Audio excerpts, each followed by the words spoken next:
Hello hello hello बच्चों, कैसे हो आप सब। मैं आशा करता हूँ आप सब मस्त होगे और जबरदस्त होगे। और आज हम नीट 2021 का क्वेश्चन पेपर हम डिस्कस करने वाले हैं, फिजिक्स सेक्शन। तो आप अपनी पेन कॉपी उठा लीजिए और एकदम तैयार हो जाइए, और इसके सारे सवालों को आज हम डिस्कस करेंगे। ठीक है, मेरे साथ आप सॉल्व करना, और लास्ट में कमेंट करके जरूर बताना कितने क्वेश्चंस आपसे बने हैं। ठीक है, तो बिना समय को बर्बाद किए हम शुरू करते हैं। फर्स्ट क्वेश्चन क्या बोल रहा है?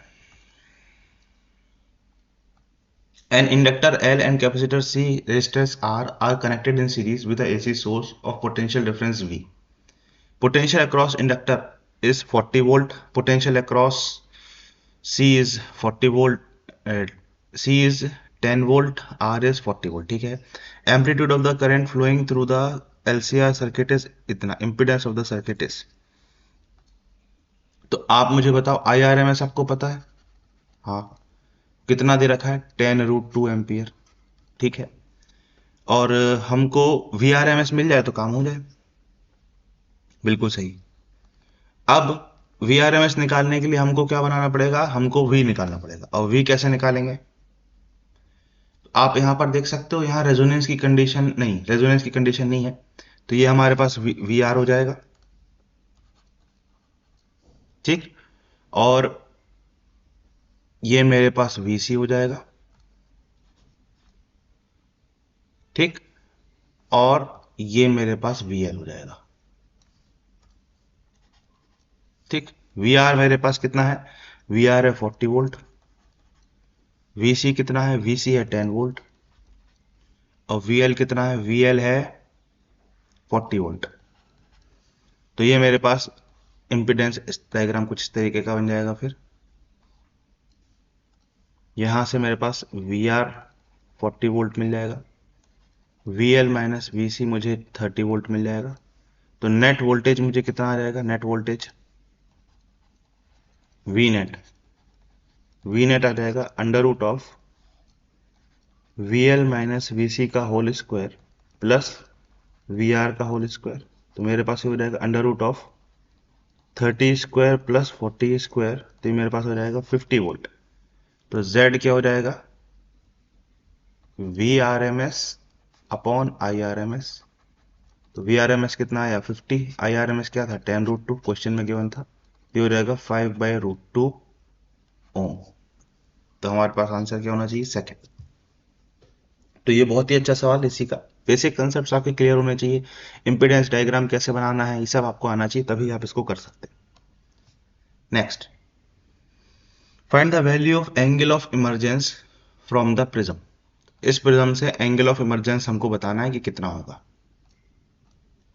ठीक है। अब एंगल ऑफ इमरजेंस बताना है। ओके। अगर ये 60 है तो ये मेरा कितना हो जाएगा? 30। और ये रे ऑफ लाइट ऐसे पड़ेगी यहां पर। ये मेरा 90 है। ठीक। तो ये मेरा कितना हो जाएगा? 60। ये मेरे पास ये एंगल कितना हो जाएगा फिर? 30। ठीक। तो यहां पर इस पॉइंट पे एंगल ऑफ इंसिडेंस हमको 30 मिल गया। ठीक है। इसका म्यू कितना दे रखा है? √3। तो पहले तो यहाँ चेक करना पड़ेगा कि TIR तो नहीं हो रहा। तो हम उसके लिखते हैं पहले फॉर TIR। TIR होने के लिए क्या कंडीशन होनी चाहिए?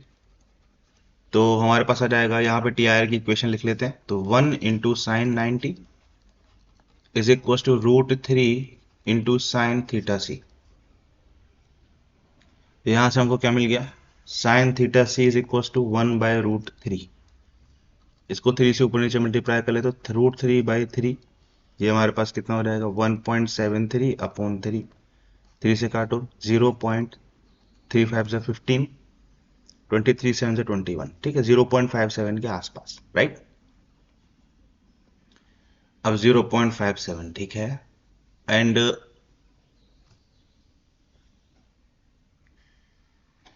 0.57 है ना। तो यहां पर θc का वैल्यू साइन 30 का वैल्यू कितना होता है? हाफ। तो थीटा सी का वैल्यू 30 से बड़ा है यहाँ पर। ठीक है, अब यहाँ पर तो एंगल ऑफ इंसिडेंस पर 30 है, तो यहाँ टी आई आर नहीं हो रहा होगा, मतलब यहाँ पर इसका मतलब ये हुआ कि ये रे ऑफ लाइट बाहर चली जाएगी, कुछ ऐसे। ठीक, और इसका आर एंगल से कुछ बाहर चली जाएगी। अब हम यहाँ पर इक्वेशन लिख लेंगे फॉर रिफ्रैक्शन। तो हम क्या लिखेंगे? Sine 30 into √3 is equal to 1 into sine R. पहले तो आपको चेक करना पड़ेगा कहीं टी आई आर तो नहीं हो रहा, कहीं ऐसे तो नहीं लौट रही है, यू टू चेक इट। ठीक है, ये आपको चेक करना पड़ेगा। ठीक, अब हमारे पास साइन 30 कितना है? Half into √3 is equal to sine R. तो हमारे पास साइन आर की वैल्यू √3/2 हो गई, तो आर की वैल्यू कितनी हो गई? 60 डिग्री। Answer is 1। ठीक है, क्लियर। अब potential dipole is placed in electric field as shown, in which direction will it move? ठीक है, अब आप मुझे बताओ कि यहाँ पर इलेक्ट्रिक फील्ड लाइंस पास में है, यहाँ पर दूर में है, तो यहाँ पर इलेक्ट्रिक फील्ड इंटेंसिटी ज़्यादा है, यहाँ इलेक्ट्रिक फील्ड इंटेंसिटी कम है। इस प्लस चार्ज पे फोर्स इस तरफ लगेगा और ये फोर्स ज़्यादा होगा F1,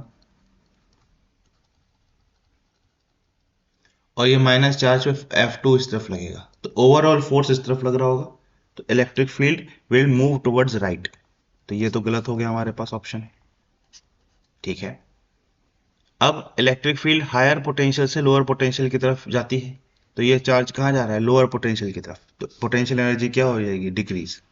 इसका आंसर आंसर क्या होगा? 2, थर्ड का।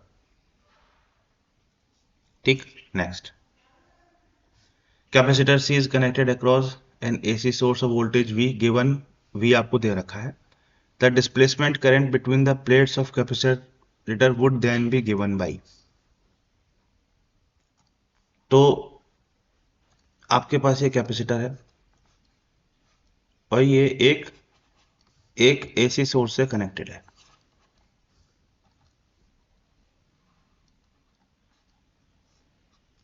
ठीक है, अब मुझे बताओ V is equal to V0 sine omega T. अब मुझे बताओ यहां से कुछ कंडक्शन करंट जा रहा होगा, बिल्कुल। यहां से अंदर क्या जा रहा होगा? Displacement current. तो हमारे पास कंडक्शन करंट जो है डिस्प्लेसमेंट करंट के बराबर होना चाहिए। क्यों? अरे भैया, जितना करंट यहां से जाएगा फिर उतना ही करंट यहां से निकलेगा, तभी तो सर्किट कंप्लीट होगा। बिल्कुल सही बात है सर, बिल्कुल सही बात है। कंडक्शन करंट और डिस्प्लेसमेंट करंट बराबर होना चाहिए। अब ये कंडक्शन करंट कितना होगा इसमें? तो यहाँ पे आप निकाल लो एक्स सी, तो वो क्या हो जाएगा? 1/ω c। बिल्कुल, एक्स सी 1/ω c हो गया, तो करंट कितना हो गया? वो हो जाएगा V0, करंट का पीक वैल्यू 1/ω c या ω/c V0। अब हमें पता है कैपेसिटर में करंट क्या करता है? लीड। तो करंट की इक्वेशन क्या आ जाएगी? V0 ω c sign ω t + 90। ये क्या हो जाएगा? cos 90, cos ω t, sorry. ठीक, तो ये हमारे पास ये आंसर आ जाएगा, first option. Clear. Next, a thick current carrying cable of radius r, uniform current I, the variation of magnetic field due to cable is given by. भाई इसका ऑप्शन नंबर 3 है, ये आप यहाँ पर थ्योरी में पढ़ते हो ये डायग्राम। ठीक, तो ये आपका एम्पियर्स लॉ से बनता है। ठीक, next. The convex lens A of focal length इतना and concave lens B of focal length इतना are placed along same axis with a distance d between them. If parallel beam leaves B as parallel beam, मतलब A पे जो parallel beam आई वो B से as a parallel beam चली गई, तो distance हमको बताना है। ठीक है,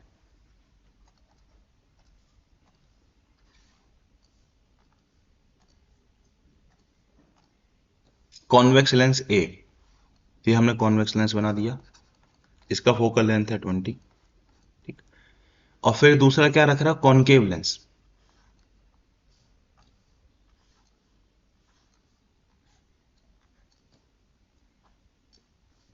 अब ये बोला जा रहा है इसके फोकल लेंथ कितनी है? 30, नहीं 30 नहीं 5।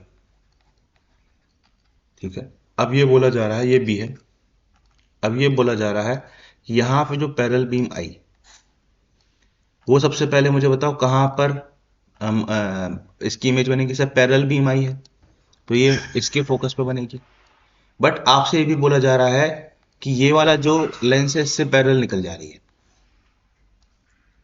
अब ये कब होगा? ये तब हो सकता है जब इसके फोकस पे इमेज बन रही होगी। तो यहां पर इसका फोकस बिल्कुल, ये फोकस ऑफ बी पॉइंट है और यही फोकस ऑफ ए पॉइंट है। और जब ये रे ऑफ लाइट यहां ऐसे मर्ज हो रही होगी, ऐसे, ठीक,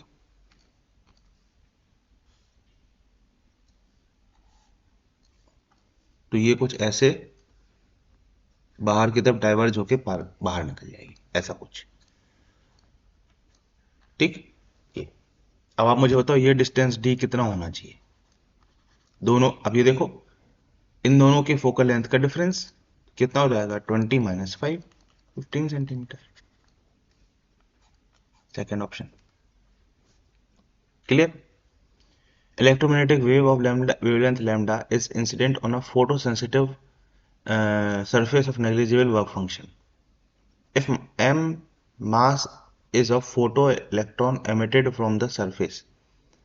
अब आप मुझे बताओ अगर इलेक्ट्रोमैग्नेटिक वेव ये है और वर्क फंक्शन नेग्लिजिबल है, वर्क फंक्शन को जीरो मान लेंगे, तो काइनेटिक एनर्जी कितनी हो जाएगी फोटो इलेक्ट्रॉन की? हो जाएगी hc/λ-5 होता है, और इसको हमको नेग्लिजिबल मानना है तो ये तो हमारा हो गया जीरो। ठीक, अब आपसे काइनेटिक एनर्जी आपको मिल गई, तो डी ब्रोगली वेवलेंथ निकालना है, तो लैम्डा डी ब्रोगली कितना हो जाएगा? वो आपके पास हो जाएगा h/√2m k, क्या हो जाएगा h/√2m। काइनेटिक एनर्जी क्या हो जाएगा hc/λ। तो ये मेरे पास क्या आ जाएगा,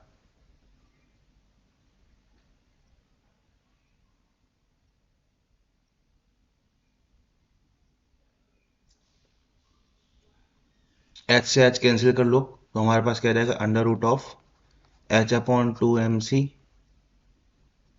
इंटू लेमडा, और दोनों को स्क्वायर कर लो फिर, तो लेमडा डी ब्रोगली का स्क्वायर ये क्या हो जाएगा h/λ/2mc।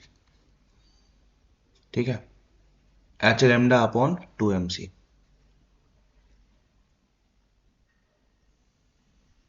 ठीक है, h/2mc लैम्डा। अच्छा, तो लैम्डा को आप क्या लिख सकते हो, 2mc/h into lambda de Broglie का होल स्क्वायर। तो ये वाला ऑप्शन मैच हो रहा है।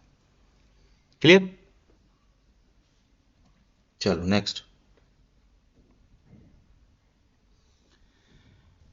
Given certain physical terms associated with the flow of electron, ठीक है, उसका हमको मैथमेटिकल रिलेशन दे रखा है और उसको हमको मैच करना है।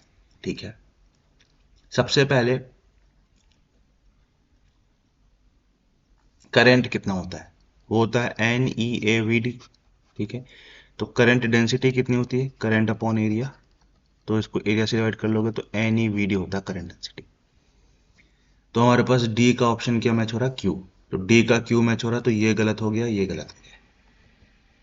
ठीक है, अब ड्रिफ्ट ये अपने पास क्या था, ड्रिफ्ट वेलोसिटी, तो ड्रिफ्ट वेलोसिटी E/τ/m होता है। ठीक है, तो ए का आर, E/τ/m, ए का आर। ठीक है, ठीक है, और इलेक्ट्रिकल रेजिस्टिविटी होता है E/J। ठीक है, J इज इक्वल टू होता है सिग्मा E। ठीक, या हम J को लिख सकते हैं 1/ρe। सिग्मा क्या होता है, कंडक्टिविटी। ठीक है, तो यहां से हमारे पास रो क्या होता है, E/J।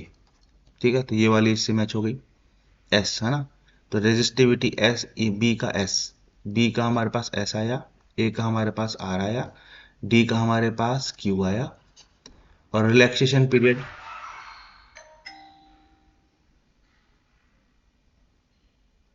C का हमारे पास ऑटोमेटिकली P मैच हो जाएगा। ठीक है, तो हमारे पास ऑप्शन क्या हो जाएगा, RSPQ, RSPQ, तो ऑप्शन हमारा फर्स्ट सही हो जाएगा। सिंपल। नेक्स्ट क्वेश्चन,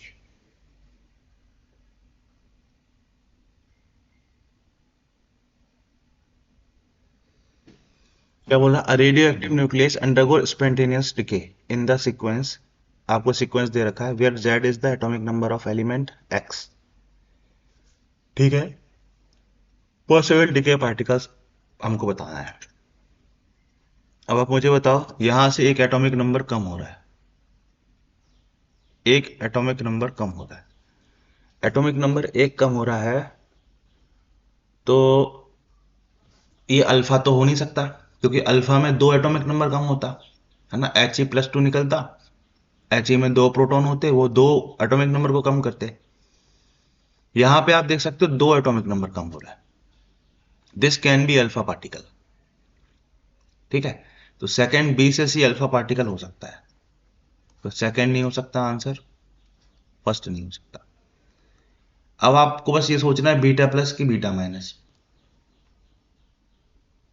यहां आप देख सक रहे हो, यहां एटॉमिक नंबर कम हो रहा है, यहां एटॉमिक नंबर बढ़ रहा है। बीटा प्लस डिके में क्या होता है? बीटा प्लस डिके में, बीटा प्लस डिके में, बीटा प्लस डिके में अ, एक एक प्रोटॉन एक इलेक्ट्रॉन के साथ को कैप्चर करके एक न्यूट्रॉन में कन्वर्ट हो जाता है। और बीटा माइनस डिके में क्या होता है कि न्यूट्रॉन एक प्रोटॉन में और एक इलेक्ट्रॉन में ब्रेक हो जाता है। तो यहां पर आपका जो एटॉमिक नंबर होता है वो आपका, चूंकि प्रोटॉन कम हो रहा है तो डिक्रीज होता है। तो यहां एटॉमिक नंबर, चूंकि प्रोटॉन क्रिएट हो रहा है, एटॉमिक नंबर क्या होता है? इंक्रीज होता है। तो ये मेरा क्या हो जाएगा? बीटा प्लस डिके हो जाएगा, और ये मेरा क्या हो जाएगा? बीटा माइनस डिके हो जाएगा। तो मेरे पास आंसर क्या हो जाएगा? थर्ड, ठीक है। Effective resistance of parallel combination that consist of four wires of equal length, equal area, same material, मतलब चार रेजिस्टेंस को पैरेलल में कनेक्ट कर दिया, तो आपका सिस्टम ऐसा बन गया,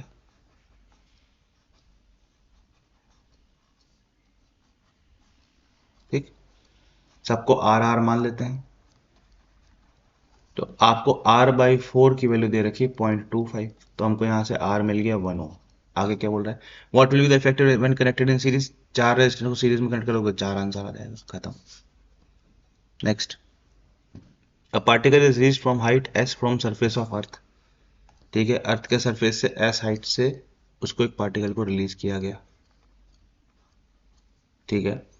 at certain height it's kinetic energy is 3 times it's potential energy, किसी हाइट पे इसकी जो काइनेटिक एनर्जी है वो 3 टाइम्स इट्स पोटेंशियल एनर्जी है, ठीक है। The height from the surface of earth and its speed of particle at the instant R, ठीक है। हाइट बताना है और स्पीड बताना है, दोनों,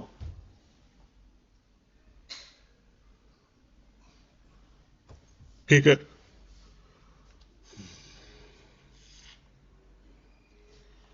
इसको हम 0.1 कह लेते हैं, इसको हम 0.2 कह लेते हैं, तो दोनों में हम एनर्जी कंजर्वेशन लगा लेते हैं, तो E1 is equal to E2। E1 की टोटल एनर्जी, इसकी हम रेडियस आर मान लेते हैं अर्थ की, तो E1 पे एनर्जी कितनी हो जाएगी? पोटेंशियल काइनेटिक एनर्जी तो जीरो, पोटेंशियल एनर्जी कितनी हो जाएगी? Minus G small M capital M upon R plus S. E2 पे कितनी एनर्जी हो जाएगी? E2 पे यहाँ पे काइट कुछ हम एच मान लेते हैं, तो minus G small M capital M upon R plus H, plus नहीं, E2 पे उसने बोला है kinetic energy 3 times the potential energy, right? यही तो बोला है, ठीक है। तो इसको हम ऐसा लिख सकते हैं 3p प्लस पी, इसको आप ऐसा लिखोगे ना, kinetic energy plus potential energy, और काइनेटिक एनर्जी 3 गुनी है पोटेंशियल एनर्जी की, राइट? तो ये हमारे पास 3p, और पोटेंशियल एनर्जी को आपको माइनस में लेना पड़ेगा क्योंकि potential energy will be negative, तो ये हमारे पास 2p बचेगा, ठीक है।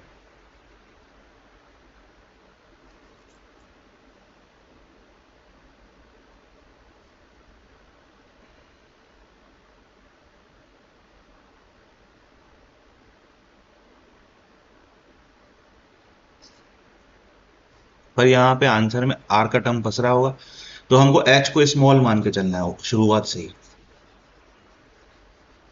शुरुआत से ही इसको स्मॉल मान के चलना है, क्योंकि वहां पे एच का टर्म फंसेगा। तो ये हमारा ये कहना चाह रहा है कि दिस इज एस। ठीक है, यहां पे टोटल एनर्जी क्या हो जाएगी, mgs। तो mgs इज इक्वल टू क्या हो जाएगा, kinetic energy 3 times the potential energy, right. तो काइनेटिक एनर्जी 3 हो जाएगी प्लस यू, तो यू की वैल्यू क्या हो जाएगी, mgs/4। और इसको हम क्या लिख सकते हैं, mgh डैश।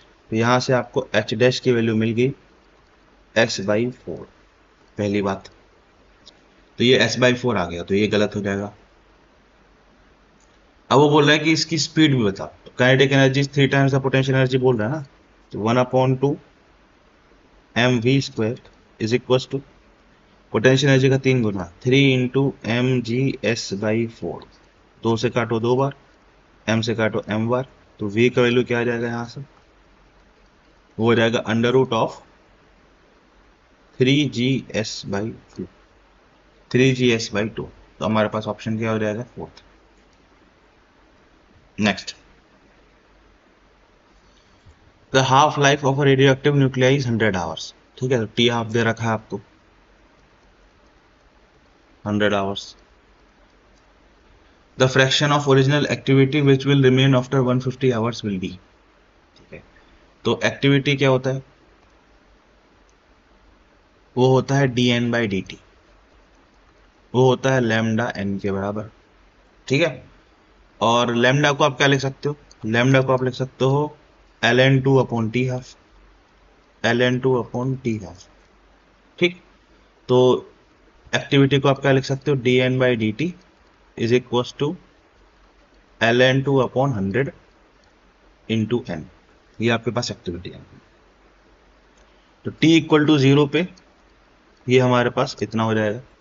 ठीक है, after 150 hours number of nuclei कितने बचेंगे, पहले वो निकालो। तो n इज इक्वल टू क्या होता है, n0 e⁻⁻λt। n is equal to n0 e⁻⁻, lambda की वैल्यू क्या हो जाएगा, ln2/100, और टाइम कितना है 150। ये कितना आ जाएगा 3/2, तो कितना हो जाएगा n0 e⁻⁻ln 2⁻3/2 माइनस के साथ अपन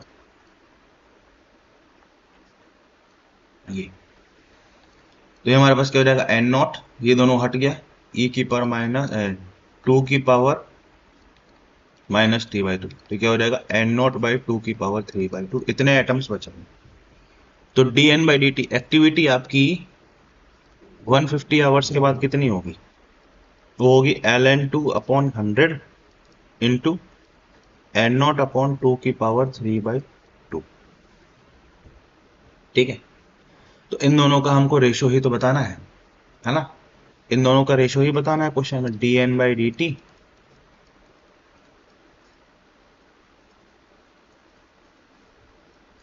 इन दोनों को डिवाइड कर दो। अब जैसे ही डिवाइड करोगे तो n0 कैंसिल होगा, ln2/100 कैंसिल होगा, सिर्फ आपके 1/2⁻3/2 बचेगा। ठीक है, तो ये कितना हो जाएगा 1/2√2। Answer is 2। ठीक है, ये क्वेश्चन बहुत अच्छा सवाल है, इसको कंसेप्ट आपको नहीं आता होगा तो नहीं कर पाओगे।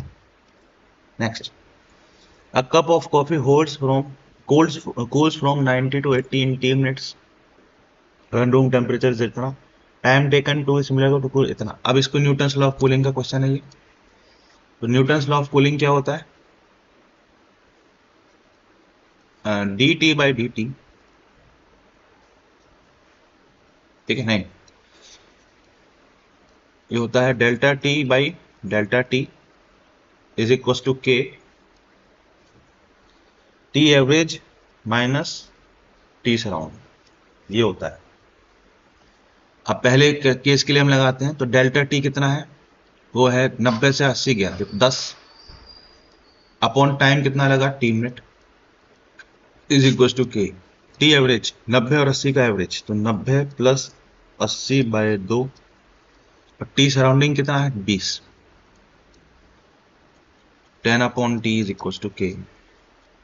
अब इन दोनों का एवरेज कितना होगा 90 और 80, 170 और डिवाइडेड बाय 2,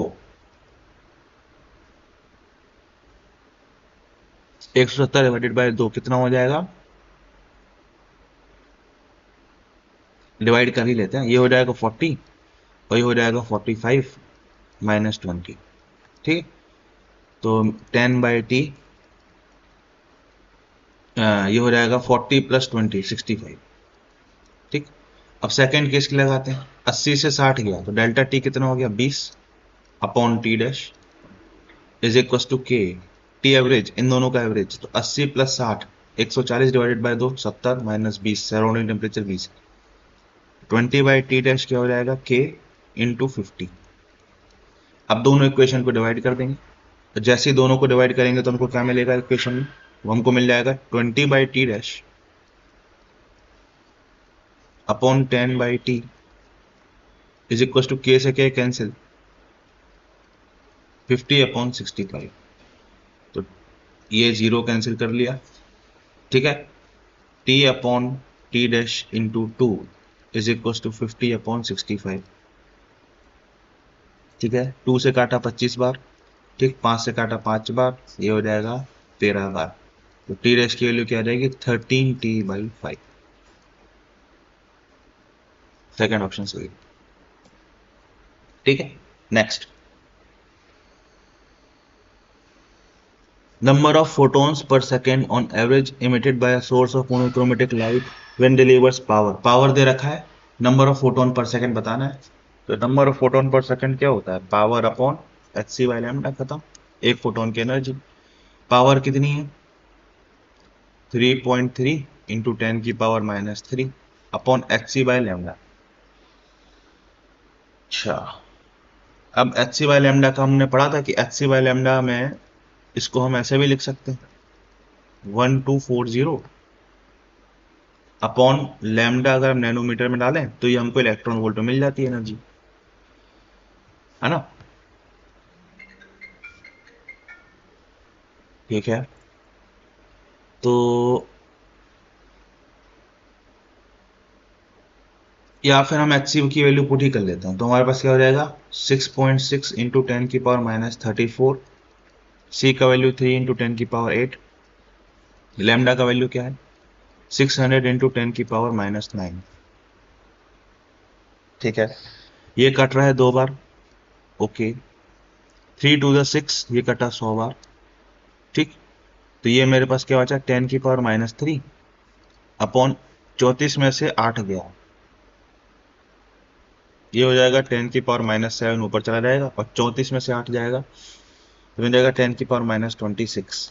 तो ये हो जाएगा 10⁻10 इंटू 10⁻26, तो ये हो जाएगा 10⁻16। ऑप्शन थर्ड ऑप्शन हो जाएगा। A body is executing simple harmonic motion with frequency n. Frequency of potential energy is 2n. ठीक है, ये थ्योरेटिकल क्वेश्चन है। ठीक है, ये थ्योरी में आप पढ़ते हो कि फ्रीक्वेंसी जो पोटेंशियल एनर्जी और काइनेटिक एनर्जी की होती है वो दुगनी होती है एसएचएम की फ्रीक्वेंसी से। Next, an infinitely long straight conductor carries current 5 ampere.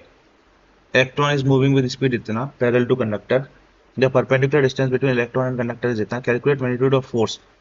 अरे कंडक्टर की वजह से यहाँ मैग्नेटिक फील्ड कितनी होगी, वो हो जाएगी सर, मैग्नेटिक फील्ड हो जाएगी μ0I/2πr, इतना हो जाएगा। ठीक है, μ0I/2πr। ठीक है, तो फोर्स कितना हो जाएगा फिर Q V क्रॉस B होता है ना। V और B एक दूसरे के परपेंडिकुलर है क्योंकि यहाँ पे मैग्नेटिक फील्ड कहाँ होगा बाहर की तरफ, V ऐसे जा रहा है तो दोनों परपेंडिकुलर है। तो फोर्स कितना हो जाएगा, हो जाएगा QVB। चार्ज कितना है इलेक्ट्रॉन के ऊपर 1.6 इंटू 10⁻⁻19। V कितना है, V कितना है म्यू नॉट आई, इसमें 2 से ऊपर नीचे मल्टीप्लाई कर लो, 10⁻⁷ इंटू 2, करंट की वैल्यू है 5, और रेडियस कितना है, मतलब डिस्टेंस कितना है, 1/5।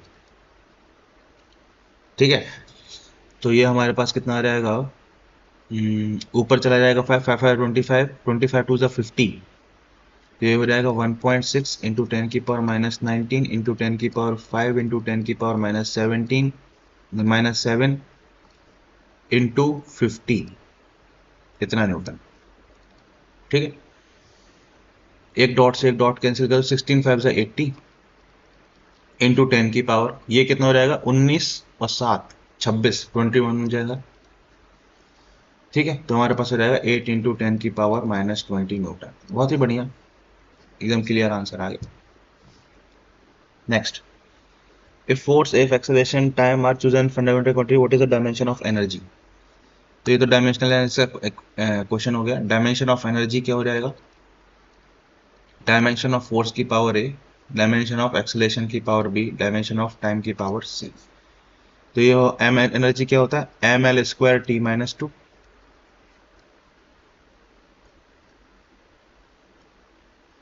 ठीक, और फोर्थ का डायमेंशन क्या होता है, ml t-2 की पावर ए। एक्सेलेरेशन का डायमेंशन क्या होता है, lt-2 की पावर बी। और टाइम का डायमेंशन क्या होता है, टाइम का डायमेंशन होता है टी। ठीक, अब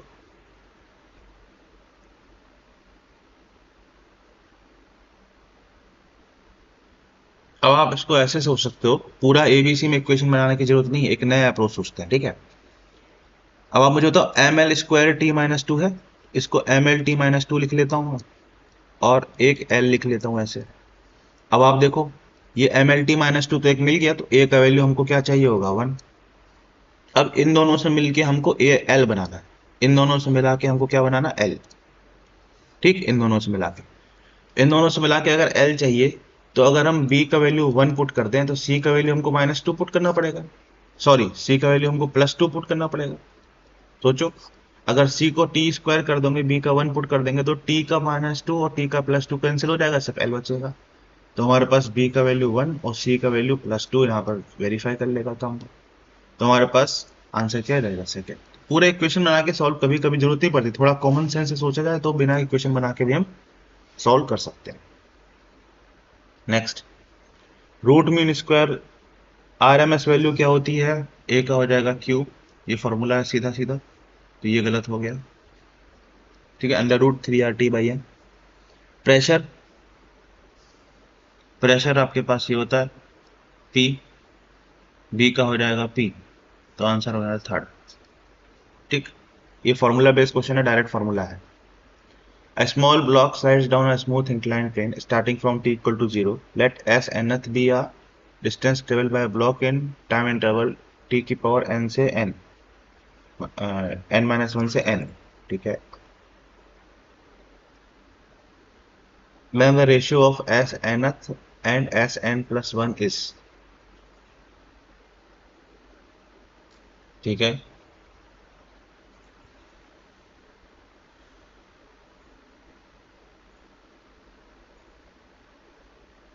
ठीक है, तो एक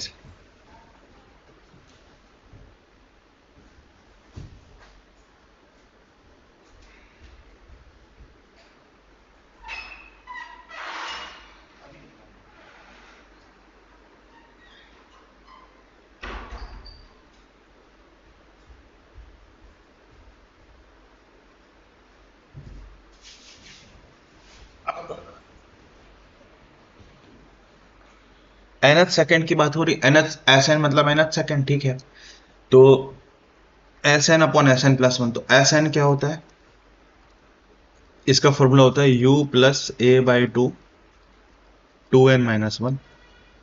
इनिशियली रेस्ट पर था तो u 0 हो गया, तो Sn क्या हो जाएगा, a/2 2n-1। अब Sn+1 क्या हो जाएगा, a/2 2n+1-1, a/2 2n+1, दोनों को डिवाइड कर लो, S N upon S N plus one क्या हो जाएगा, 2n-1 upon 2n plus one. ठीक है, हमारे पास आंसर भी हो जाएगा। Next, nucleus with mass number 240 breaks into two fragments each of mass इतना, the binding energy per nucleon और ऑफ अनफ्रेगमेंटेड न्यूक्लिया इज इतना एंड वाइल फ्रेगमेंट इज इतना, total gain in binding energy in the process. अरे बहुत easy, binding energy per nucleon, ठीक, per nucleon दे रखा है। तो प्रोडक्ट की अगर हम बात करें, प्रोडक्ट सॉरी रिएक्टेंट की पहले नहीं,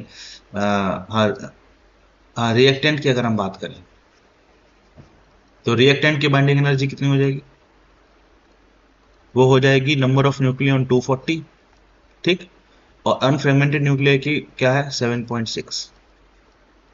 इसको मल्टीप्लाई मत करो, लास्ट में करूंगा।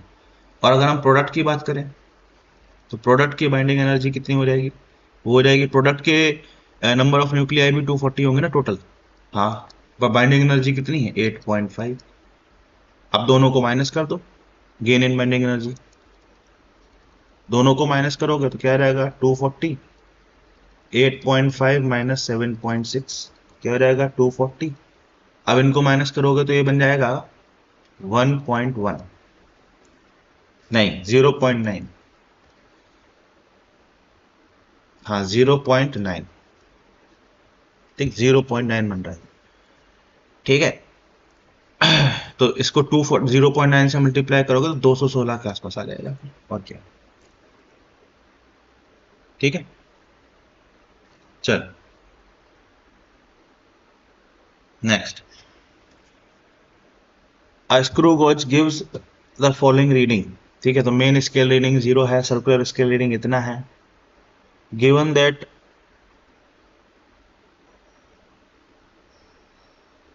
1 mm on the main scale correspond to 100 division on circular scale। अच्छा, diameter of wire is, तो आपके पास 1 MSD इज इक्वल टू क्या है 100 CSD है, ठीक है, तो 1 CSD कितना हो जाएगा, वो हो जाएगा 1/100 MSD, ठीक। मेन स्केल रीडिंग क्या है 0 mm, तो ये आपके पास 1 MSD का वैल्यू, इसका मतलब क्या हो जाएगा 1 mm, मेन स्केल डिवीजन आपका किस में mm में, तो CSD कितना हो जाएगा 1/100 mm, ठीक है सर। अब आप मुझे ये बताओ कि लीस्ट काउंट कितना होगा फिर, लीस्ट काउंट,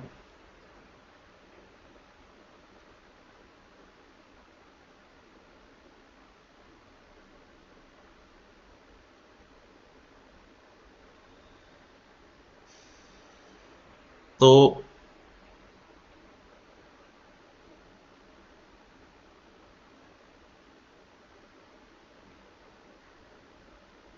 आपका ये सर्कुलर स्केल डिवीजन ही इसमें लीस्ट काउंट हो जाता है स्क्रू गॉज में,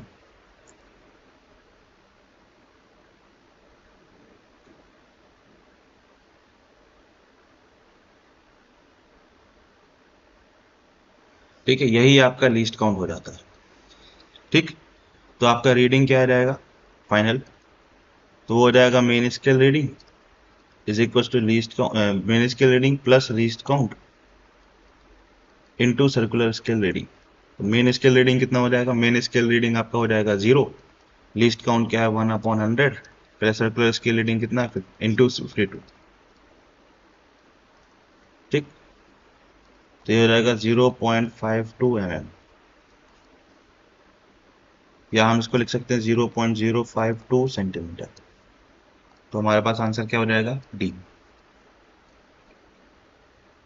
नेक्स्ट, इक्विवेलेंट कैपेसिटेंस बताना है भाई साहब, okay, between as shown in the figure, ठीक है। अब आप मुझे बताओ, अगर ये पॉइंट ए है, ये पॉइंट बी है, तो ये भी पॉइंट बी हो जाएगा, तो ये भी पॉइंट बी हो जाएगा, तो ये भी पॉइंट बी हो जाएगा, ये पॉइंट ए, ये पॉइंट ए, ये वाला कैपेसिटर सेम पोटेंशियल पे बेकार हो गया, ये दोनों पैरेलल में है, तो आंसर क्या हो जाएगा 2C। Next, two charge sphere conductors R1 R2 The ratio of surface charge density of the sphere is 2 charge spherical conductors of radius r1 r2 connected by wire. अच्छा, दो स्फेरिकल कंडक्टर हैं, r1 r2 उनका radius है और उनको wire से ऐसे connect कर रखा है।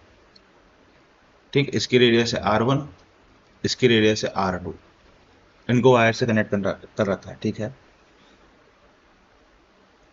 तो Q1 Q2 इन पे चार्ज होगा, तो इनका पोटेंशियल सेम होगा, k Q1 by R1 is equal to k Q2 by R2। ये हमने कैंसिल किया, तो Q1 अपॉन Q2 की वैल्यू कितनी आ गई, वो हमको मिल गई R1 अपॉन R2 के बराबर। ठीक है, अब हमको सिग्मा की वैल्यू बतानी, तो सिग्मा 1 अपॉन सिग्मा 2 क्या होगा, वो हो जाएगा Q1 अपॉन 4 पाई R1 का स्क्वायर अपॉन Q2 अपॉन 4 पाई R2 का स्क्वायर। क्या हो जाएगा, Q1 अपॉन Q2, और ये क्या हो जाएगा, R2 का अपॉन R1 का whole square. Q1 upon Q2 कितना हो जाएगा, R1 upon R2 into R2 upon R1 का होल स्क्वायर। तो ये मेरे पास क्या आ जाएगा, R2 अपॉन R1। तो R2 अपॉन R1 आ गया sigma 1 upon sigma 2। Fourth second option, spring in stretch by 5 meter by a force इतना, टाइम पीरियड ऑफ ऑसिलेशन। अच्छा, तो आपके पास डेल्टा एक्स की वैल्यू दे रखी है, वो है 5 सेंटीमीटर, या इसको हम लिख सकते हैं 0.05 मीटर। फोर्स कितना है, 10 न्यूटन। तो 10 इज इक्वल टू आपका क्या हो जाएगा, k इंटू 0.05, के का वैल्यू क्या हो जाएगा, 1000/5, मतलब 200। तो टाइम पीरियड क्या हो जाएगा, 2 pi under root of m/k।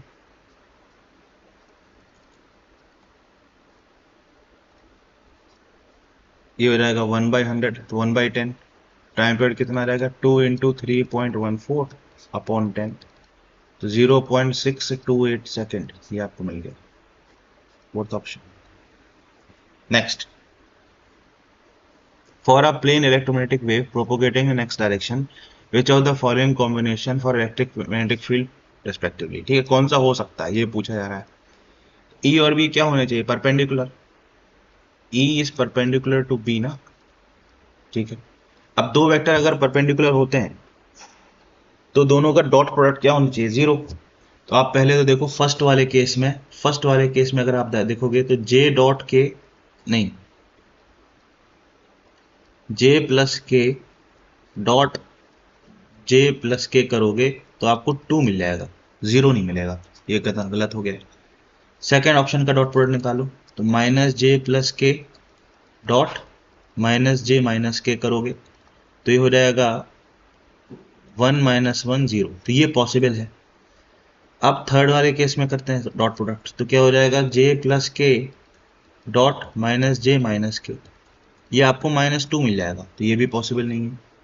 Fourth वाले ऑप्शन में करते हैं डॉट, क्या हो जाएगा, माइनस जे प्लस के डॉट माइनस जे प्लस के, तो दोनों को डॉट प्रोडक्ट करोगे तो ये हमको कितना मिल जाएगा, 2 मिल जाएगा, तो ये भी पॉसिबल नहीं है। नहीं है, आंसर हमारा क्या हो जाएगा, सेकंड।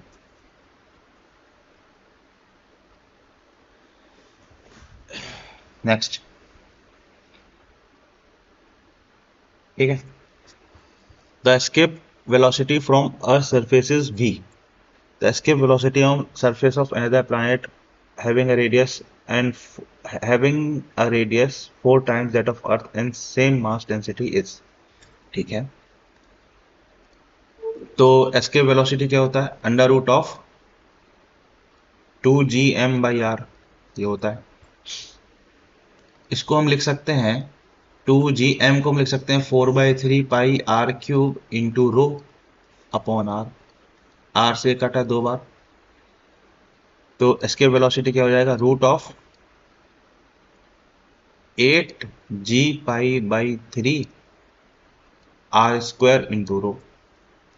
अब वो बोल रहा है कि सेम रेडियस है, तो r सेम है पर रो 4 having radius 4 times that of earth. अच्छा, मतलब आप इस वाले फैक्टर में 4 का गुणा कर रहे हो और मास डेंसिटी सेम है। ठीक है, इसका 1 का गुणा, सेम का मतलब 1 का गुणा, और ये तो total overall constant he.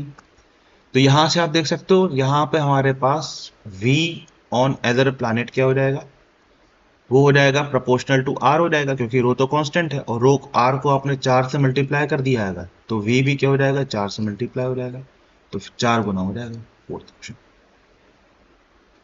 The velocity of a small ball of mass m density d when dropped in a container with glycerine becomes constant after some time. If density of glycerine is d by 2, then viscous force acting on the ball will be। तो इस ball की velocity density कितनी है d, तो यहाँ नीचे force कितना लगेगा, यहाँ फोर्स लगेगा, वेट कितना होगा, इसका वेट होगा डेंसिटी d इंटू इसका वॉल्यूम v इंटू जी। तो इस पे विस्कस फोर्स कितना लगेगा,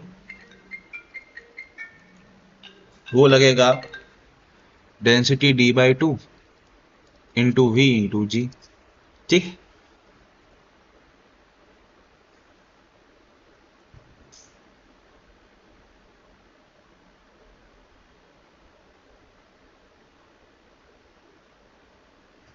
नहीं सॉरी, बायोंट फोर्स है ये, बायोंट फोर्स इतना लगेगा।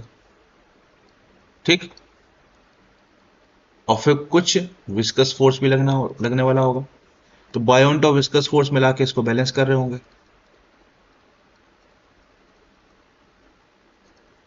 तो हमारे पास क्या हो जाएगा d बाई 2 वी जी,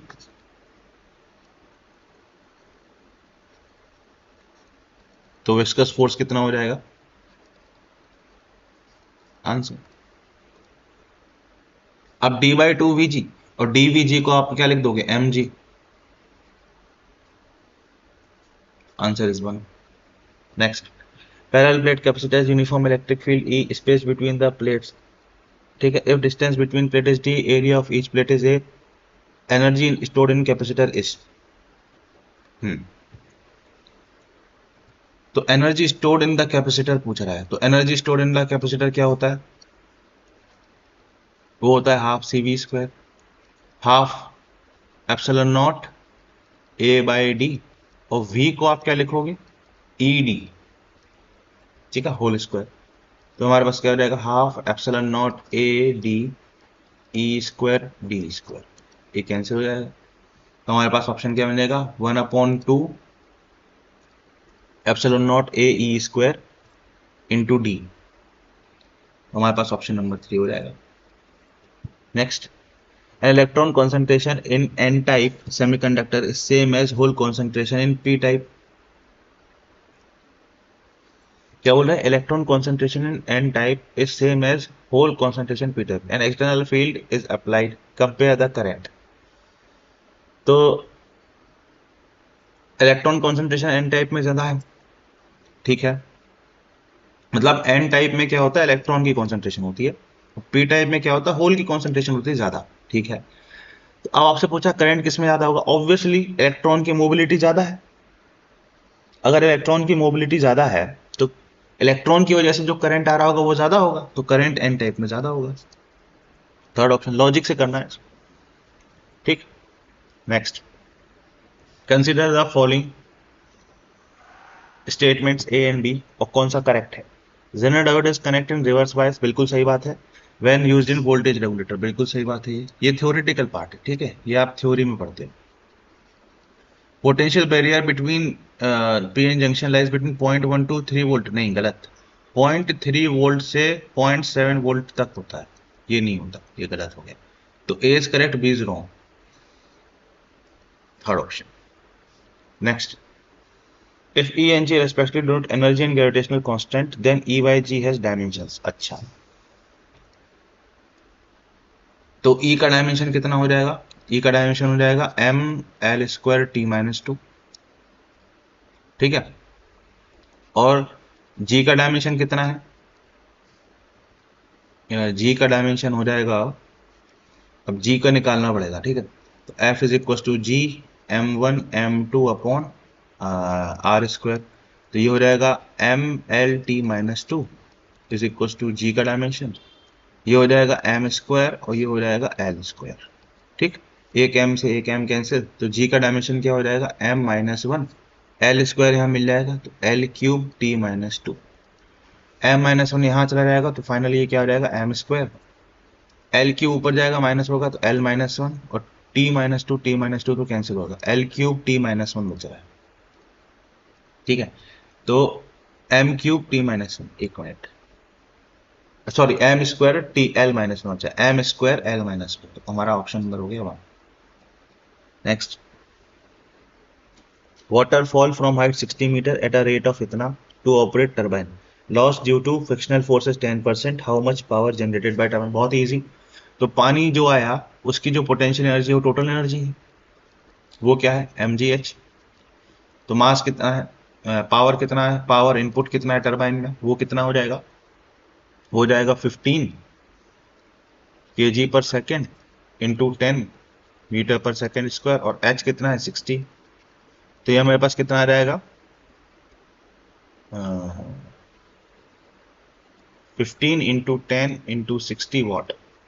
ठीक, अब फ्रिक्शनल लॉस 10% है, मतलब एफिशिएंसी 90% होगी, तो पावर आउटपुट कितना मिल जाएगा, वो मिल जाएगा 0.90%, तो power 0.9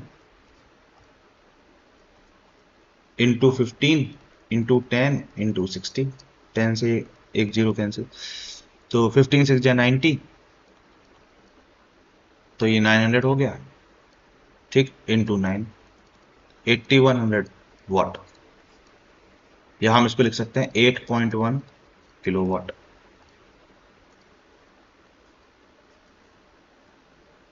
car start from rest and accelerates at इतना, at t equal to 4 ball is dropped out of car by a person sitting in the car, what is the velocity and acceleration of ball at t equal to 6 seconds।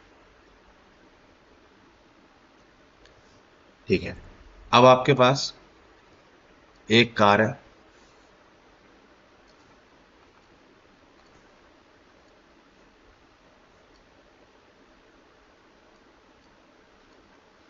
अब t equal to 4 second पे यहां से drop हुई है ना, इसका acceleration है 5 metre पर सेकेंड स्क्वायर, और t इक्वल टू 4 पे जस्ट आपने यहां से एक बॉल ड्रॉप की है।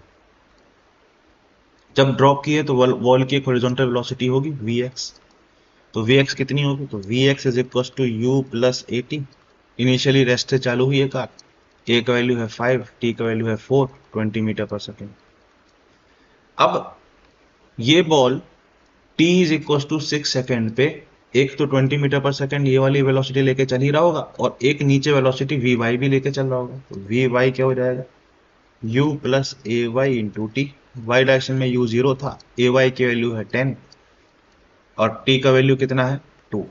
2 क्यों, 4 से 6 सिर्फ 2 सेकेंड का ही टाइम इंटरवल है नीचे गिरने का, तो हमारे पास हो जाएगा 20 मीटर पर सेकेंड नीचे की तरफ। ठीक, तो वेलोसिटी आपके पास ये आ गई, तो net velocity magnitude of velocity आपको क्या मिल जाएगी, टी इक्वल टू 6 पे अंडर रूट ऑफ 20 का स्क्वायर प्लस 20 का स्क्वायर, तो 20 रूट 2 आ गया। ठीक, और एक्सेलरेशन इसका नेट कितना है नीचे की तरफ 10 मीटर पर सेकेंड स्क्वायर, तो आंसर हमारा क्या हो जाएगा 4। ठीक, अब ये क्वेश्चन है डायोड्स का, इसको हम करते हैं लास्ट में। Next, a ball of mass 1.5 kg is dropped from a height of 10 meter, strikes ground and rebounds to same out magnitude of impulse। ये क्वेश्चन, इस टाइप का क्वेश्चन नीट 2025 में रिपीट हुआ था।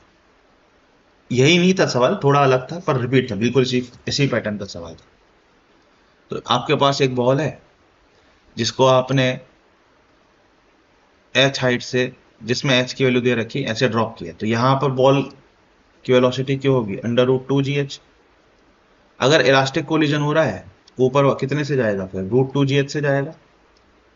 ठीक है, तो इम्पल्स कितना हो जाएगा, चेंज इन मोमेंटम, तो क्या हो जाएगा 2 रूट 2gh, 2 रूट 2, g का वैल्यू 10, h का वैल्यू दे रखा है 10, तो 2 रूट 2 इंटू 10 मतलब 20 रूट 2।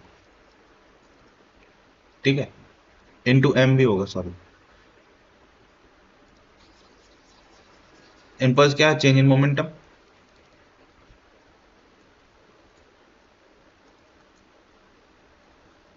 मास कितना दे रखा है 0.15, इंटू चेंज इन मोमेंटम क्या हो जाएगा 2 रूट 2GH ये, ठीक।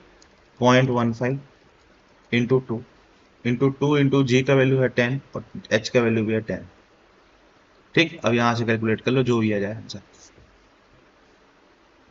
ठीक है। तो इसकी कैलकुलेशन आप खुद से करना,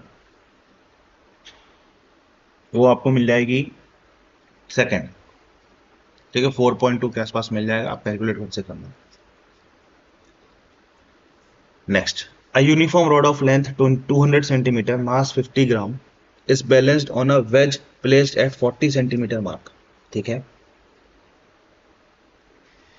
ठीक है। Okay okay okay. It 2 kg mass suspended from rod at 20 centimeter, ठीक है, and unknown mass m is suspended from rod at 60 centimeter। तो हमको वैल्यू ऑफ m बताना है, ठीक है। रॉड का मास क्या है, 500 ग्राम। तो यहां पर mg लग रहा होगा, मतलब 500 g, ग्राम में दिया हुआ ना, तो 1/2g यहाँ फोर्स लग रहा होगा। यहाँ पे नीचे 2 फोर्स लगेगा, यहाँ पे नीचे क्या लगेगा, mg, ठीक। अब ये टॉर्क आपको कैसा दे रहा है, क्लॉकवाइज, और ये दोनों मिला के कैसे टॉर्क देंगे, एंटी क्लॉकवाइज।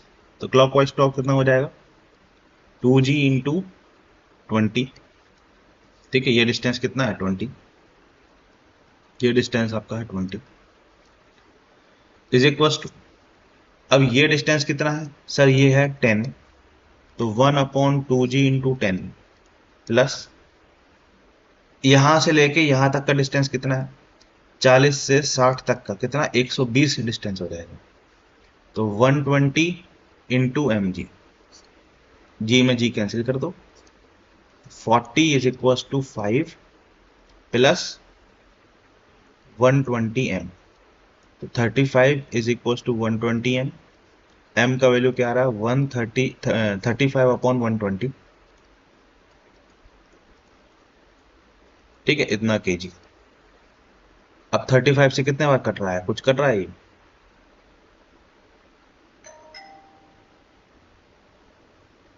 थर्टी फाइव को 3 से मल्टीप्लाई करो, 105। एक मिनट, कुछ गड़बड़ हुई क्या,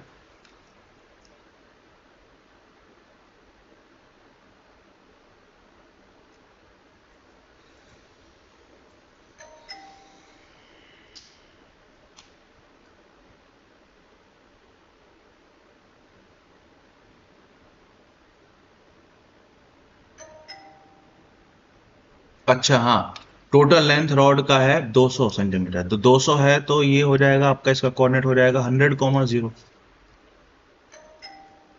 अगर ये 100,0 है तो ये 60 हो जाएगा, ठीक है। तो इसमें हमको 60 से मल्टीप्लाई करना चाहिए, इसलिए आंसर में चलने वाला, ये 60 से मल्टीप्लाई होगा।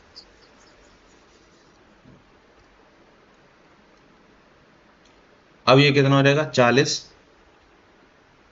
ठीक है, इज इक्वल टू ये हो जाएगा 30 प्लस 120 एम, यहाँ पे आ जाएगा 10 is equal to 120 m. M का वैल्यू क्या हो गया, 1/12 kg।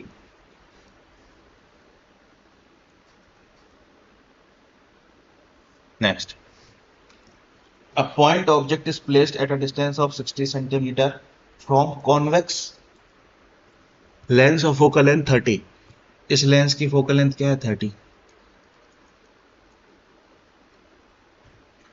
if plane mirror were put perpendicular to the principal axis of the lens, ठीक है, ये प्लेन मिरर रखा हुआ है at a distance of 40 centimetre from it, 40 पे प्लेन मिरर रखा हुआ, okay. The final image would be formed at, तो यहां पर 60 दूरी पे ऑब्जेक्ट रखा हुआ, ठीक है। अब हमको बनाना सॉल्व करना है, तो देखते हैं। सबसे पहले हमको ये सोचना पड़ेगा कि लेंस इसकी इमेज कहाँ बनाएगा। तो लेंस के लिए पहले बात करते हैं। तो लेंस की अगर हम बात करें तो लेंस के लिए हम लिखेंगे 1/f is equal to 1/v minus 1/u। 1/+ 30 is equal to 1/v minus 1/u की वैल्यू है -60। तो 1/v क्या हो जाएगा, 1/30 माइनस 1/60, ये हमारे पास 60 हो जाएगा, 2 माइनस 1, तो v क्या हो जाएगा 60। मतलब इस लेंस के पोल से 60 की दूरी पे इमेज बन रही है। यहां इसकी इमेज यहां से 60, मतलब यहां से 20 की दूरी पे इमेज बन रही है। This is I1। अब मिरर के लिए ऑब्जेक्ट का काम करेगा, तो मिरर के लिए इमेज कहां बनेगी, यहां सामने 20 पे। अब रे ऑफ लाइट इस तरफ जा रही है, देखो रे ऑफ लाइट ऐसे आई पहले, फिर ऐसे गई, अब ये ऐसे जा रही है, ठीक। तो ये डिस्टेंस क्या हो जाएगा 20, तो हमारे पास क्या हो जाएगा 1/f is equal to 1/v minus 1/u, 1/30, 1/v minus 1/u, u की वैल्यू क्या हो जाएगी -20, 1/v क्या हो जाएगा 1/30 माइनस 1/20, तो v क्या हो जाएगा -60। -60 का मतलब है कि इससे 60 दूरी पे, तो यहां पे आपको फाइनल इमेज यहीं बन रही है, ठीक। तो यहां से क्या आ जाएगा 20 सेंटीमीटर फ्रॉम लेंस, नहीं, इमेज क्या है वर्चुअल है, ठीक है। 30 सेंटीमीटर फ्रॉम लेंस, नहीं। 30 सेंटीमीटर फ्रॉम प्लेन मिरर, नहीं। 20 सेंटीमीटर फ्रॉम प्लेन मिरर, हाँ, एंड वर्चुअल 40। बहुत ही अच्छा सवाल, good question. Next, step down transformer connected to a AC main supply of 220 volt is made to operate at 11 volt to 44 watt lamp. Power loss in the transmission, ignoring power loss in the transformer, what is the current in primary circuit? तो ये आपके पास primary circuit है, ये आपके पास एक secondary circuit है, ये आपका ट्रांसफॉर्मर है। This is primary circuit, this is secondary circuit, ठीक है। और यहां से 220 वोल्ट है, ठीक। और यहां पे हमको कितना मिल रहा है 111 वोल्ट, ठीक है। और यहां पर पावर आउटपुट कितना है 44 वॉट, ठीक है। तो हमारे पास क्या था, हाँ, तो पहले तो हम लिख सकते हैं PS is equal to VS into IS। Secondary में पावर कितनी है 11 वॉट, नहीं 44 वॉट। VS कितना है 11, IS हमको मिल गया 4 एम्पियर, इसमें 4 एम्पियर का करंट जा रहा है, ठीक है। अब हम क्या करें,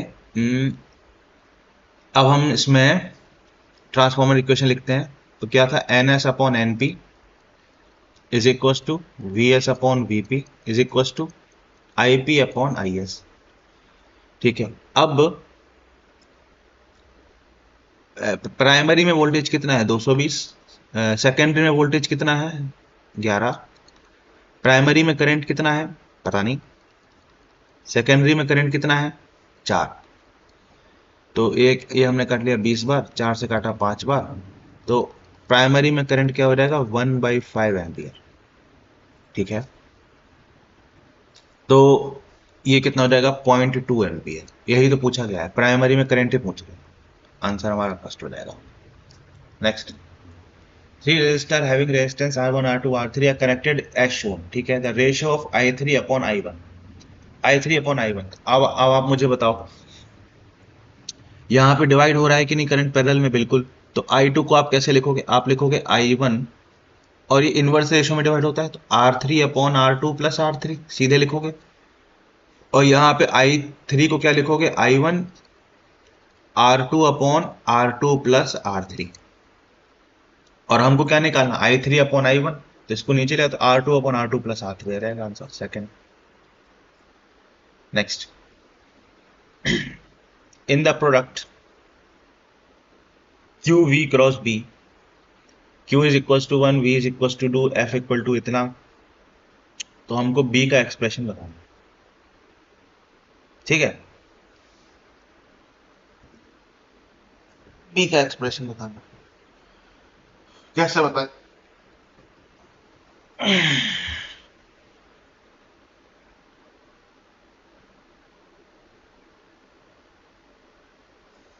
इसको करने का कोई स्मार्ट तरीका सोचते हैं, ठीक है।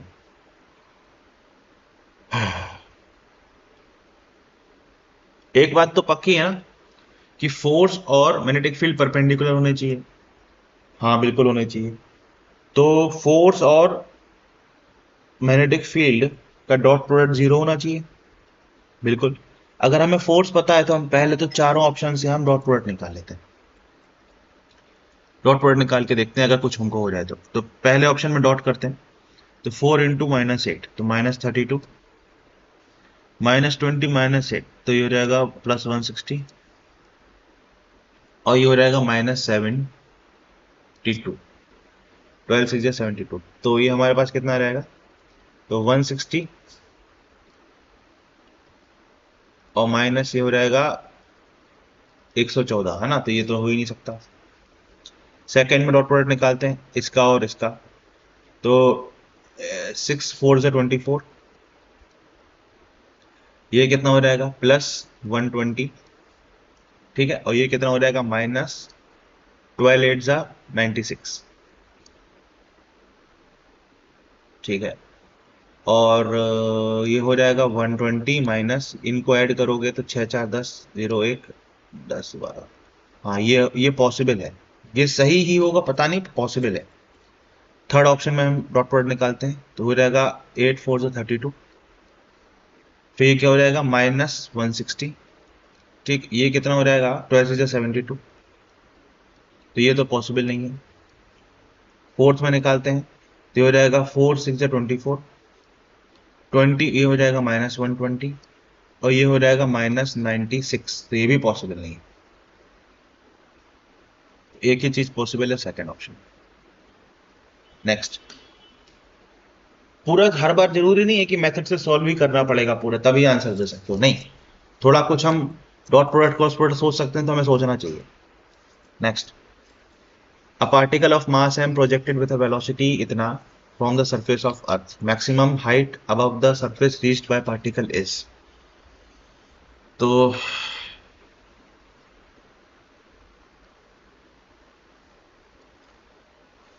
यहां से आपने वेलोसिटी कितनी दे रखी है, के वी ई, ठीक है।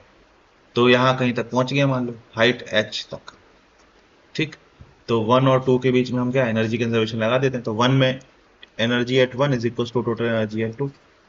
एनर्जी एट 1 कितना हो जाएगा -G m m/r, ठीक। ये पोटेंशियल एनर्जी हो गया, प्लस ½ mv²। अब v कितना है, ये है k into root of 2Gm/r। तो इसका स्क्वायर करोगे तो क्या हो जाएगा k² 2Gm/r is equal to 2 से ये 2 कैंसिल कर लो। लेफ्ट हैंड साइड क्या बचा है देखो, k² -1 Gm m/r ये बचा, ठीक है। राइट हैंड साइड क्या बच रहा, काइनेटिक एनर्जी तो जीरो, पोटेंशियल एनर्जी क्या हो जाएगा Gm m/r+h, ठीक। ये हमारे पास आ जाएगा -G M/r+h, ठीक है। Gmm कैंसिल Gmm से, तो हमारे पास क्या हो जाएगा क्रॉस मल्टीप्लाई, तो k² +1 नहीं -1 into r+h is equal to -r। तो इसको जरा k² -1 इंटू एच लिख दो, और ये हो जाएगा -r -k² -1 इंटू r। तो ये क्या हो जाएगा -r -k² प्लस k², नहीं प्लस r, ये कैंसिल हो गया। h की वैल्यू क्या हो जाएगी k²r/1 - k², ये h की वैल्यू आ जाएगी k²r/1 - k², fourth option. Next. 27 drops of same size are charged at इतने volt each. They combine to form bigger drop. Calculate potential of the bigger drop. तो जो छोटा ड्रॉप है उसका radius हम स्मॉल आर मान लें क्या? तो इसका पोटेंशियल कितना है? 220 वोल्ट। तो क्या हो जाएगा? K q by small r. Q का वैल्यू क्या हो जाएगा? 220 आर बाई के। अब उसको कंबाइन करके आप 27 ड्रॉप को कंबाइन करके एक बड़ा ड्रॉप बना रहे हो, तो क्या आ जाएगा? 4/3 pi R cube. 27 4/3 pi small R cube. ये कैंसिल हो जाएगा पूरा, तो कैपिटल आर का वैल्यू क्या हो जाएगा? 3 स्मॉल आर। ठीक है। अब आपको इसका पोटेंशियल बताना है, तो इसका पोटेंशियल आप क्या लिखोगे? V dash is equal to k q. एक ड्रॉप के ऊपर इतना चार्ज था, तो 27 के ऊपर कितना हो जाएगा? 27 इंटू 220 आर बाई आर और upon 3 small r. Small r से स्मॉल आर कैंसिल, 3 से कट गया 9 बार। क्या आ जाएगा? के इंटू के बाई आर इंटू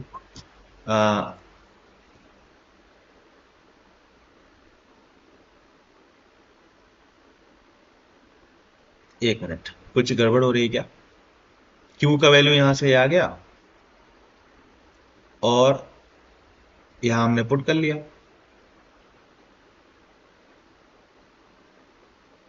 कुछ गड़बड़ हो गई।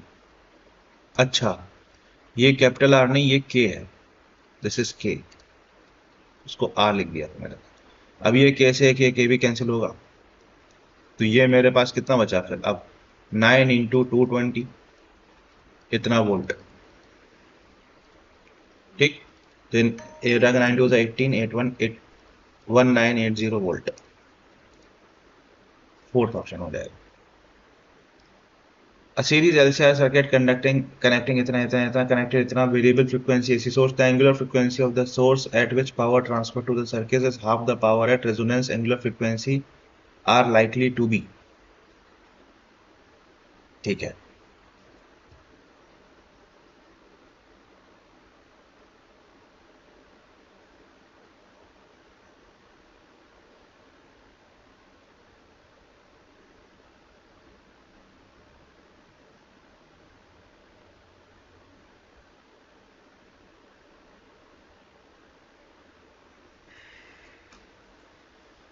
तो power transferred is half the power at resonance frequency. ठीक है,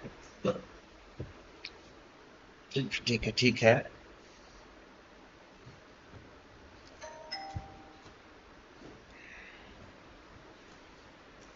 तो हाफ बोल रहा है ना, तो अगर हम रेजोनेंस की बात करें तो पावर इन रेजोनेंस क्या हो जाएगी? V r m s I r m s cos five को हम लिखेंगे आर बाई जेड। और रेजोनेंस में जेड क्या होता है? आर के बराबर ही होता है, तो ये वैल्यू मेरी हो जाएगी 1। ये पावर एट रेजोनेंस आ गया। अब हाफ द पावर बोला ना, हाफ द पावर। अगर पावर को हाफ करना है तो P इज इक्वल टू, अगर करना है आपको हाफ पावर ऑफ रेजोनेंस, जो कि हो जाएगा 1/2 V r m s I r m s. और इसको आप क्या लिखोगे? वी आर, इस वाले P को आप क्या लिखोगे? V r m s I r m s cos five. ये क्या हो जाएगा? Half V r m s I r m s. V r m s I r m s से वी आर ये गया। कॉस फाइव का value क्या आ गया? हाफ। तो फाइव का वैल्यू कितना होना चाहिए? फेज डिफरेंस कितना होना चाहिए? फेज डिफरेंस हो जाना चाहिए, या इसको हम, हाँ, अब इसको हम ऐसा भी लिख सकते हैं। इसको हम लिख लेते हैं आर बाई जेड, है ना? तो आर बाई जेड हाफ होना चाहिए, तो जेड की वैल्यू क्या होनी चाहिए? 2R के बराबर। और जेड कितना होता है? जेड होता है एक्सएल माइनस एक्सी का whole square plus r square is equal to 2R के बराबर। तो अब क्या कर दोगे? अब इसको स्क्वायर कर दोगे तो क्या आ जाएगा? एक्सएल माइनस एक्स सी का whole square plus r square, ये हमारे पास हो जाएगा 4R स्क्वायर। तो क्या हो जाएगा? एक्सएल माइनस एक्स सी का होल स्क्वायर, ये हो जाएगा 3R स्क्वायर। ठीक है, 3R स्क्वायर। ठीक है, ठीक है ठीक है ठीक है ठीक है। तो XL माइनस XC का मॉड, मतलब इनके बीच का डिफरेंस कितना होना चाहिए, √3 R के बराबर होना चाहिए। ठीक, √3 R के बराबर होना चाहिए इनके बीच का डिफरेंस। ठीक है, अब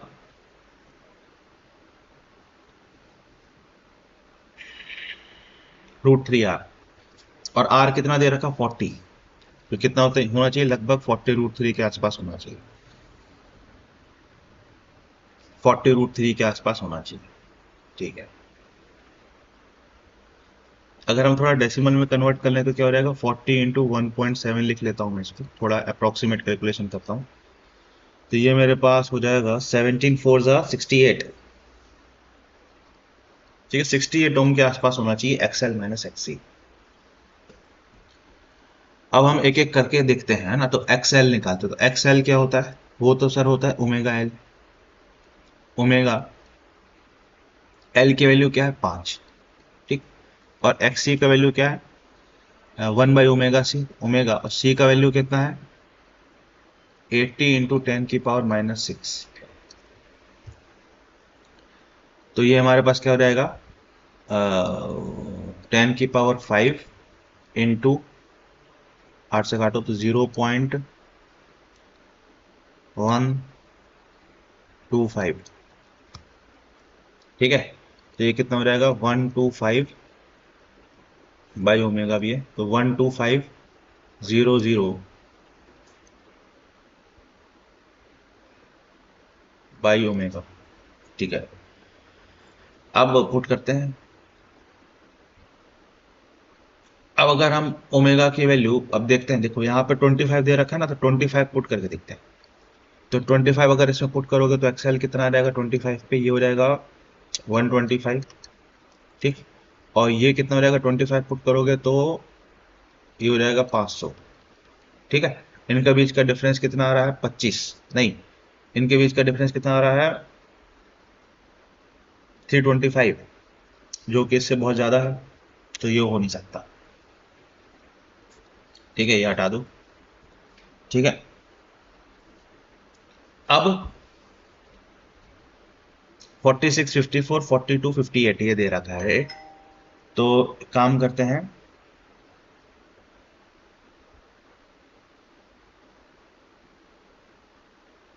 इनमें से कोई एक चेक करना पड़ेगा आपको, है ना, थोड़ा कैलकुलेशन इसमें अजीब सा है।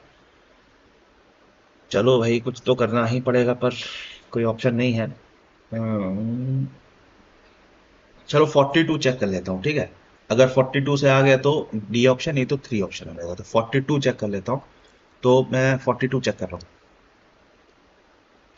तो 42, तो 42 इसमें रखोगे तो XL कितना हो जाएगा, तो 42 इंटू 5 210 हो जाएगा ये तो। ठीक है, XC कितना हो जाएगा 42 के लिए, तो हो जाएगा 12500/42। अब ये कितना आ रहा है लगभग, ये 21 2 से काटो, नहीं 2 से मत काटो, इसको लगभग कैलकुलेशन करूँ 40 मान लूँ क्या, ठीक है 40 मान लेता हूँ लगभग के लिए, तो 0 से 0 कैंसिल, 4 से काटो 431। ठीक है, 310 के आसपास कुछ आ रहा है, तो ये तो 100 के आसपास इसका डिफरेंस आएगा, तो ये भी नहीं हो सकता। ठीक है, this is also not possible, तो आंसर इज 3। ठीक है, तो ऐसे सॉल्व करना है, कैलकुलेशन उसमें थोड़ी खराब है। A uniform conducting wire of length 12A and resistance R is wound up as a current carrying coil. Equilateral triangle A square of side A. Diameter dipole moment in each case is. ठीक, अब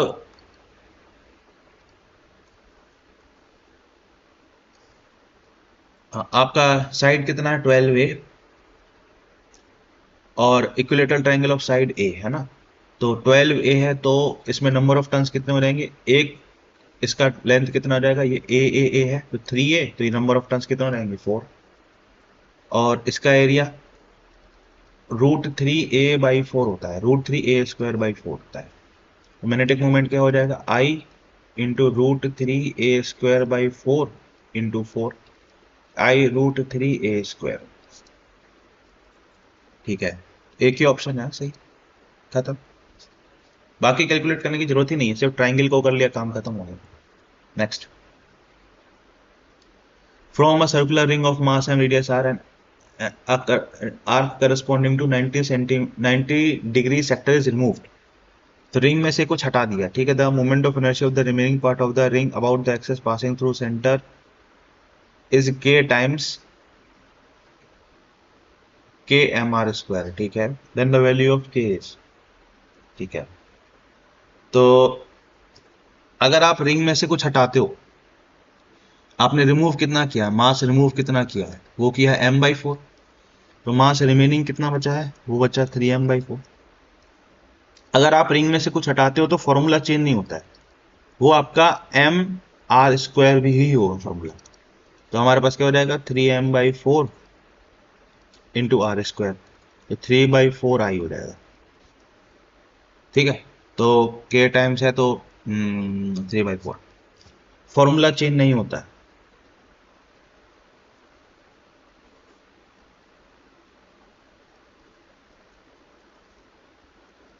ठीक है, next, two conducting loop of R1 R2 are placed in the same plane with their center coinciding, the mutual inductance between them will be directly proportional to। R1 बहुत बड़ा है ना, तो R1 को ऐसे बनाओ और R2 ऐसे छोटा सा बना दो, ठीक। अब आपके पास ये आपका R1 है और ये आपका R2 है। इसमें बाहर से आप करंट फेंकोगे, मतलब बाहर वाले कॉइल में आप करंट भेजोगे, तो अंदर मैग्नेटिक फील्ड कितनी होगी, वो हो जाएगी μ0I/2πr। नहीं, मैग्नेटिक फील्ड कॉइल के अंदर कितनी हो जाएगी, μ0I/2r, सॉरी, μ0I/2r1, ठीक। दिस इज R2, ठीक है। तो फ्लक्स कितना हो जाएगा, फ्लक्स हो जाएगा μ0I/2r1 इंटू πr2 का होल स्क्वायर, ये आपका आ गया फ्लक्स। म्यूचुअल इंडक्टेंस क्या हो जाएगा, 5/I μ0πr2 का स्क्वायर अपॉन 2r1, ये आपके पास आ गया म्यूचुअल इंडक्टेंस। तो वो क्या हो जाएगा, R2² R1 फोर्थ ऑप्शन हो गया, ठीक है। Next question, a particle moving in a circle of radius r with a uniform speed takes time t to complete 1 revolution, ठीक है। तो take time t to complete 1 revolution, तो time t कितना हो जाएगा, वो आ जाएगा 2πr/v, ठीक है। If the particle were projected same speed, अच्छा तो v निकाल लो, इसका मतलब 2πr/t करके, ठीक। अब इस पार्टिकल को सेम स्पीड से थीटा एंगल पे फेंका है, ठीक है। तो to horizontal the maximum height attained is equal to 4r। अब ये जो मैक्सिमम हाइट है वो है 4r, ठीक। और मैक्सिमम हाइट क्या होती है, u² साइन स्क्वायर θ/2g, ठीक है। क्या हो जाएगा, 4 और u² इसका स्क्वायर, तो 4π² r² into sine square θ/2g, ठीक है। तो r से r एक कैंसिल कर दो, 2 से ये 2 एक कैंसिल कर दो, 2 से ये एक 2 कैंसिल कर दो, तो साइन थीटा का वैल्यू क्या, साइन स्क्वायर थीटा का वैल्यू क्या बन जाएगा, 2rgt² अपॉन, नहीं, 2gt² अपॉन π² r का under root, 2gt² upon π² r का अंडर रूट और इसका साइन इनवर्स, ठीक। ये साइन स्क्वायर नहीं, साइन थीटा निकल गया, ठीक। तो हमारे पास यहां से आपको मिल जाएगा ऑप्शन नंबर 4, ठीक है। तो ये था, अब ये आखिरी सवाल है जो बचा है, इसको और हम डिस्कस करते हैं, इसके बाद ये पेपर हमारा कंप्लीट हो जाएगा।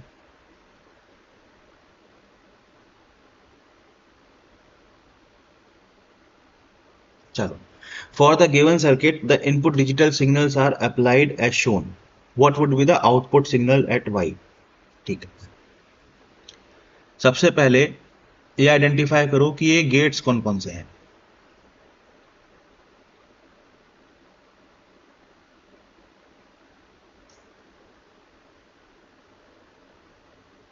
ठीक है, तो ये हमारे पास ये तो और गेट दिख रहा मुझको, ठीक है, ये एंड गेट है,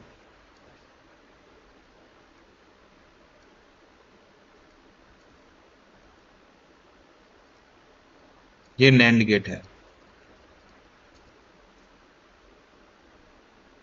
ठीक है,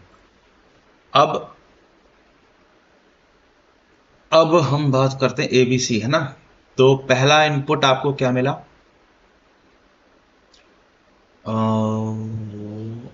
जैसे हम T1 वाले इनपुट की बात करें तो T1 में ए का वैल्यू क्या है 1, ए पे आया 1, बी पे क्या आया 0 आया, और सी पे क्या आया 1 आया। तो यहाँ पे हमको एंड में क्या आया 1 0 आया, इसमें ये 0 1 आया।